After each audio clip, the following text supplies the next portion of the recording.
Hello, my name is Dr. Karen Winkfield. I am a radiation oncologist at Wake Forest Baptist. I specialize in heme malignancies and also the treatment of breast cancer. And I'm the Associate Director for Community Outreach and Engagement at the Comprehensive Cancer Center there. I also direct the Office of Cancer Health Equity, so I'm very focused on making sure that that all people, regardless of their background, in terms of race, ethnicity, geography, has the opportunity to survive cancer and to survive it well.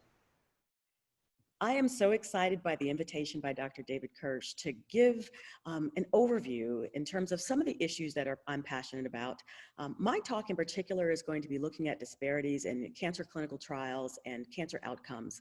And that's a vital thing for radiation oncologists and radiation biologists and all researchers in this field to really understand not only what the issues are, but what some of the potential solutions might be. How can we get there? How do we actually move away from just describing the problems that we've known have existed for so long and start being solution-oriented?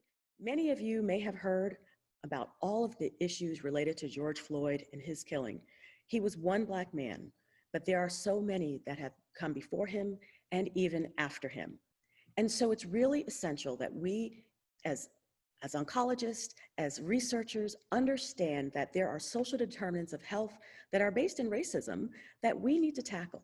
And this is an opportunity for us to join together with our diverse backgrounds, diverse interests, diverse research interests to really think about how we can tackle this difficult problem together.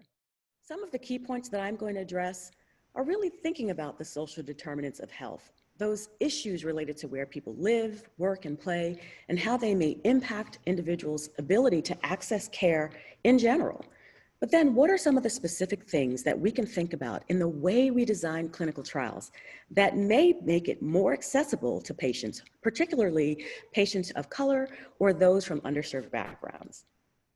So please come out on October 18th at 5:30 to come and join us on this discussion about racial justice in radiation research.